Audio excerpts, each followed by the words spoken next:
കഴിയുമ്പോഴേക്കും പ്രാർത്ഥനയുടെ ഫലമായിട്ടും തൈലവും ഉപ്പും തേൻ ഉപയോഗമായിട്ട് ഞങ്ങൾക്ക് വൈഫ് പ്രഗ്നൻ്റ് ആവുകയും അങ്ങനെ ഞങ്ങൾ അവിടെ ഡോക്ടറെ കാണിച്ചപ്പോൾ കുറച്ച് പ്രശ്നങ്ങൾ അതിൻ്റെ ഇടയിൽ. എൻ്റെ പേര് ലിഷിയ വാർഡീൻ. ഞങ്ങൾ വരുന്നത് തൃശ്ശൂരിൽ നിന്നാണ്. ഞങ്ങൾക്ക് 5 കൊല്ലമായിട്ട് മക്കളുണ്ടായിരുന്നില്ല.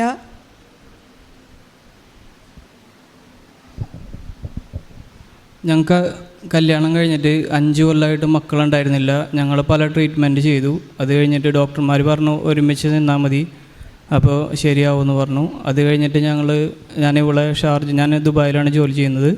അപ്പോൾ ഞാനങ്ങനെ അവളെ ദുബായിൽ കൊണ്ടുപോയിട്ട് അവിടെ ട്രീറ്റ് ചെയ്തു.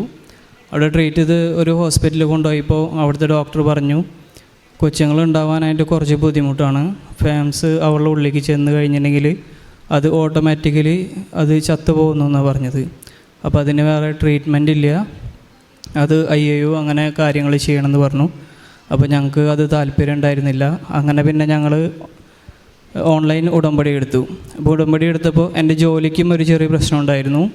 അപ്പോൾ ഉടമ്പടി എടുത്ത് കുറച്ച് ദിവസം പ്രാർത്ഥിച്ച് കഴിഞ്ഞപ്പോൾ എൻ്റെ ജോലിയുടെ കാര്യം ശരിയായി. അത് കഴിഞ്ഞിട്ട് കുറച്ച് നാളും കൂടി അവിടെ നിന്നിട്ടും പിന്നെ ഞങ്ങൾക്ക് ഇവൾ പ്രഗ്നൻ്റ് ആവുന്നില്ല. അങ്ങനെ ഞങ്ങൾ നാട്ടിൽ വന്നിട്ട് ഞങ്ങൾ ഉടമ്പടി എടുത്ത് ഞാൻ അന്ന് ഉടമ്പടി NRI ഉടമ്പടി വാക്കാനായിട്ട് ഞാനിവിടെ വന്നപ്പോൾ ടിക്കറ്റ് ഉണ്ടായിരുന്നില്ല എൻ്റെ കയ്യിൽ. അപ്പോൾ അത് കാരണം കൊണ്ട് അവർ പറഞ്ഞു NRI ഉടമ്പടി ആക്കാൻ പറ്റില്ല, 3 മാസത്തേക്കുള്ള ഉടമ്പടി തന്നെ ചെയ്യാൻ പറ്റുള്ളൂ എന്ന് പറഞ്ഞു. അങ്ങനെ ഞാൻ ഉടമ്പടി എടുത്ത് ഞാൻ പോയി. പക്ഷേ അത് കഴിഞ്ഞിട്ട് ഞാൻ പിന്നെ ഇവളെ കൊണ്ടുപോകാനായിട്ട് നോക്കിയപ്പോൾ പിന്നെ എൻ്റെ ഉടമ്പടി കഴിയാറായിരുന്നു 3 മാസം. അപ്പോൾ ഞാൻ ഇവളുടെ അടുത്ത് പറഞ്ഞു കൃപാസനത്തിൽ പോയിട്ട് ഉടമ്പടി നിനക്ക് എടുക്കാൻ പറ്റുന്ന വെച്ചാൽ എടുക്കാൻ പറഞ്ഞു. അങ്ങനെ വന്നിട്ട് എൻ്റെ ഉടമ്പടി ഇവിടെ കാണിച്ചപ്പോൾ പറഞ്ഞു അത് ക്യാൻസൽ ചെയ്തിട്ട് വൈഫ് എടുക്കേണ്ടി വരുമെന്ന് പറഞ്ഞു. അങ്ങനെ വൈഫ് എടുത്തു. അങ്ങനെ വൈഫ് എടുത്തിട്ട് ആദ്യത്തെ ഉടമ്പടി വെച്ചിരുന്നത് ദുബായിക്ക് പോകാൻ വേണ്ടിയിട്ടായിരുന്നു. അങ്ങനെ ആ കാര്യം പെട്ടെന്ന് തന്നെ ശരിയായി. പിറ്റേ മാസം തന്നെ അത് റെഡിയായി. അങ്ങനെ ഒക്ടോബർ മാസമാണ് ഞങ്ങൾ ഉടമ്പടി എടുത്തത്. ഇവളെ വന്നിട്ട് ഉടമ്പടി എടുത്തത്. അത് നവംബർ മാസം തന്നെ എനിക്ക് ഇവളെ അങ്ങോട്ട് കൊണ്ടുപോകാൻ പറ്റി. അങ്ങനെ അവിടെ നിന്ന് ഞങ്ങൾ ഒരു 6 മാസം 7 മാസം കഴിഞ്ഞപ്പോഴേക്കും പ്രാർത്ഥനയുടെ ഫലമായിട്ടും തൈലവും ഉപ്പും തേൻ ഉപയോഗമായിട്ട് ഞങ്ങൾക്ക് വൈഫ് പ്രഗ്നൻ്റ് ആവുകയും അങ്ങനെ ഞങ്ങൾ അവിടെ ഡോക്ടറെ കാണിച്ചപ്പോൾ കുറച്ച് പ്രശ്നങ്ങൾ അതിൻ്റെ ഇടയിലുണ്ടായി. അപ്പോൾ പിന്നെ നമ്മൾ ഡോക്ടറെ കാണിക്കാൻ പോകുമ്പോൾ റുബെല്ലയുടെ അളവ് അതൊക്കെ കൂടുതലായിരുന്നു. അങ്ങനെ പിന്നെ നമ്മൾക്ക് സ്കാൻ ചെയ്യാനായിട്ടൊക്കെ പറയുമ്പോൾ എന്തെങ്കിലും പ്രശ്നങ്ങൾ കാണിക്കുമായിരുന്നു. അത് കഴിഞ്ഞിട്ട് പിന്നത്തെ ഒരു റിപ്പോർട്ട് അല്ലെങ്കിൽ ബ്ലഡ് ടെസ്റ്റിന് പോകുമ്പോൾ അത് പിന്നെ ഒരു കുഴപ്പമില്ലാത്ത രീതിക്കാണ് ഞങ്ങൾക്ക് അത് വന്നിരുന്നത്. അത് കഴിഞ്ഞിട്ട്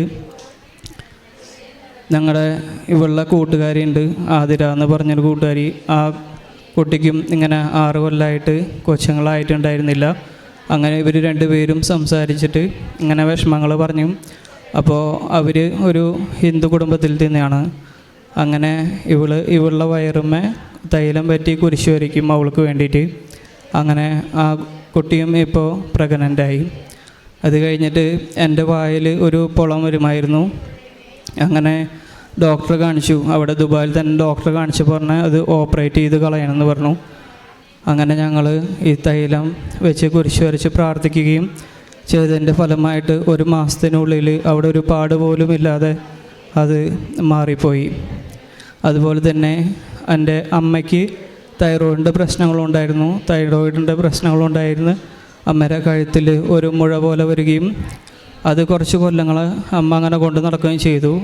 പിന്നെ അത് ഓപ്പറേറ്റ് ചെയ്ത് കളഞ്ഞു. ഓപ്പറേറ്റ് ചെയ്ത് കഴിഞ്ഞതിൻ്റെ ശേഷം ഞങ്ങൾ മരുന്നുകളൊന്നും ഉപയോഗിച്ചിരുന്നില്ല. ഞങ്ങൾക്ക് അറിയുന്നുണ്ടായിരുന്നില്ല അത് മരുന്നുകൾ ഉപയോഗിക്കണമെന്ന് അറിയുന്നുണ്ടായിരുന്നില്ല. അങ്ങനെ അത് പിന്നെ അമ്മയ്ക്ക് തൈറോയ്ഡ് വളരെ ലോ ആവുകയും പിന്നെ അമ്മയ്ക്ക് പേടിയാവുക, പിന്നെ ഒന്നും ചെയ്യാൻ പറ്റാത്ത രീതിക്ക് വരികയും ചെയ്തു. അതിനുശേഷം ഞങ്ങൾ തൈലം പറ്റിയും തേനും ഉപയോഗിക്കുകയും ചെയ്തതിൻ്റെ ഫലമായിട്ട് 3 മാസത്തിന് ശേഷം അമ്മ പൂർണ്ണ സൗഖ്യം പ്രാപിച്ചു. അമ്മയ്ക്ക് ഇപ്പോൾ ഒരു കുഴപ്പമില്ലാതെ പഴയ പോലെ തന്നെ അമ്മ എല്ലാ കാര്യങ്ങളും ചെയ്യുന്നുണ്ട്. പിന്നെ ഇവളുടെ വൈഫിൻ്റെ അപ്പച്ചൻ കുറച്ച് മദ്യപാനിയാണ്. അങ്ങനെ ലിവറിൻ്റെ പ്രശ്നമായി, ലിവർ തകരാറിലായി. അങ്ങനെ ഹോസ്പിറ്റലിൽ പോയി. ഹോസ്പിറ്റലിൽ പറഞ്ഞു ഇങ്ങനെ വയറ്റിൽ വെള്ളം വന്ന് വയറ് വീർക്കുന്നുണ്ടായിരുന്നു.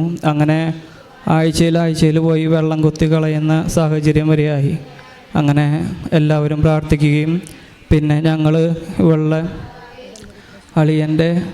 എൻ്റെ അളിയൻ്റെ അതായത് ഇവളുടെ ചേട്ടൻ്റെ അടുത്ത് പറയുകയും അങ്ങനെ ഉടമ്പടി എടുക്കുകയും ഉടമ്പടിയിൽ പ്രാർത്ഥിക്കുകയും എല്ലാ കാര്യങ്ങളും ചെയ്യുകയും തൈലും ഉപ്പും എല്ലാം നമ്മൾ ഉപയോഗിച്ച് പ്രാർത്ഥിക്കുകയും ചെയ്തതിൻ്റെ ഫലമായിട്ട് അപ്പച്ചന് ഇപ്പോൾ അതിൻ്റെ പ്രശ്നങ്ങൾ വളരെ കുറവായി. ഇപ്പോഴും ചെറുതായിട്ടുണ്ട്, പക്ഷെ എന്നാലും എല്ലാ കാര്യങ്ങളും വളരെ കുറച്ച് മാത്രമേ ഉള്ളൂ. ഇപ്പോൾ ഞാൻ അതിൻ്റെ ഇടയിൽ ഇവിടെ വന്നിട്ട് ഉടമ്പടി എടുത്ത് പോകുമ്പോൾ അച്ഛൻ തലയിൽ കൈവച്ച് പ്രാർത്ഥിക്കണം ഭയങ്കര ആഗ്രഹം ഉണ്ടായിരുന്നു. അപ്പോൾ ഇവിടെ ഒരു ബ്രദറിൻ്റെ അടുത്ത് പറഞ്ഞപ്പോൾ ബ്രദർ പറഞ്ഞു മാതാവിൻ്റെ അടുത്താണ് പറയേണ്ടതെന്ന് പറഞ്ഞു. അങ്ങനെ ഞാൻ ചേട്ടൻ്റെ കൂടെ പോയിട്ട് അവിടെ വെച്ചിട്ട് സ്വപ്നം കണ്ടു അച്ഛനെ കാണണ്ടായിട്ട്. അച്ഛൻ തലയിൽ കൈവച്ച് പ്രാർത്ഥിക്കുന്നുണ്ട്, നിൻ്റെ എല്ലാ കാര്യങ്ങളും നടക്കുമെന്ന് പറഞ്ഞിട്ട്. അങ്ങനെ അത് കഴിഞ്ഞിട്ട് എൻ്റെ അമ്മേനോട് എപ്പോഴും ചോദിക്കും നീ കൊന്തെത്തിച്ച് തുടങ്ങിയോന്ന്. അപ്പം ഞാൻ പറയും ഇല്ല എന്ന് പറയും. എങ്കിലൊരു എന്തെങ്കിലും തുടങ്ങാനായിട്ട് നമ്മൾ അത്രയും ആത്മീയമായിട്ട് മുമ്പോട്ട് പോയിരുന്നില്ല. ചേട്ടനാണ് എല്ലാ കാര്യത്തിലും പള്ളിയിൽ പോകും ഒക്കത്തിനും മുമ്പെന്തിനും ഞാൻ ഇത്തിരി ബാക്കായിരുന്നു. കൊന്തെത്തിക്കാനും ഒക്കെ ബാക്കായിരുന്നു. ആവശ്യങ്ങൾ വരുമ്പോൾ കൊന്തെത്തിക്കും, അങ്ങനെ ഒരു വ്യക്തിയായിരുന്നു. അപ്പോൾ അമ്മ ഇങ്ങനെ പറഞ്ഞിട്ട് എനിക്കാണെങ്കിൽ കൊന്തെത്തിക്കണമെന്നുണ്ട്. എന്നാൽ ഒരു തുടക്കം കിട്ടാത്തൊരു രീതിയിൽ അത് കൊന്തെത്തിച്ച് ഞാൻ പിന്നെ അങ്ങനെ കൊന്തെത്തിക്കും. പക്ഷേ ഇത്ര നാളായിട്ട് തുടങ്ങാണ്ട് അങ്ങനെ ഇരിക്കൽ ഞാനൊരു സ്വപ്നം കണ്ടു. മാതാവ് വന്നിട്ട് ഞാനൊരു ഫ്രണ്ട് സംസാരിച്ച് നിൽക്കണം. അപ്പോൾ മാതാവ് വന്നിട്ട് പറഞ്ഞു 7 കൊല്ലം നീ 7 നിയോഗം വെച്ച് പ്രാർത്ഥിക്കണമെന്ന് പറഞ്ഞു. അപ്പം ഞാൻ ചേട്ടൻ്റെ അടുത്ത് ചോദിച്ചു ഇനി 7 കൊല്ലം നമ്മൾ കാത്തിരിക്കണമെന്ന്.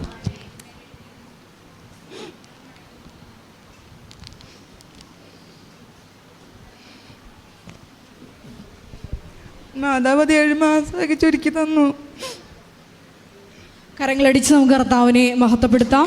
ഈ സഹോദരി പറഞ്ഞ സാക്ഷ്യത്തിൽ നിന്ന് വ്യക്തമാണ്. അതായത് ഹസ്ബൻഡായിരുന്നു സ്പിരിച്വലായിട്ടുള്ള കാര്യങ്ങൾക്കൊക്കെ മുൻകൈ എടുത്തിരുന്നത്.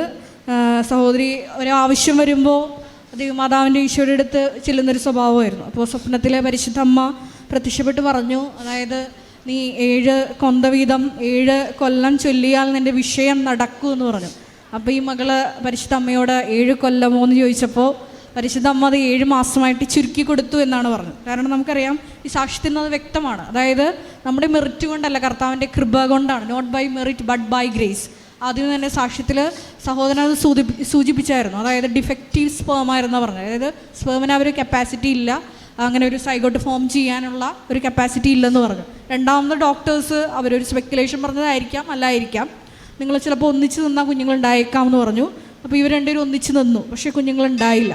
അതിനുശേഷം ഈ സഹോദരി നാട്ടിലോട്ട് തിരിച്ച് വന്ന് കൃപാസനത്തിൽ വന്ന് തീർത്ഥാടക ഉടമ്പടി എടുത്തതിന് ശേഷമാണ് പിന്നീട് ദുബായ് വിസ കിട്ടി ഇവരൊന്നിച്ച് താമസിച്ചപ്പോഴാണ് ഈ കുഞ്ഞിനെ ഈ മകളെ നൽകി ദൈവമാതാവ് അനുഗ്രഹിച്ചത്. അതുപോലെ തന്നെ ചെറുതും വലുതുമായിട്ടുള്ള ഒത്തിരി അനുഗ്രഹങ്ങൾ കുടുംബത്തിൽ ലഭിച്ചിട്ടുണ്ട്. എല്ലാത്തിനും നമുക്ക് ദൈവദാനം മഹത്വപ്പെടുത്തിക്കൊണ്ട് ഒരിക്കൽ കൂടി കരങ്ങളടിച്ച് മഹത്വപ്പെടുത്തും.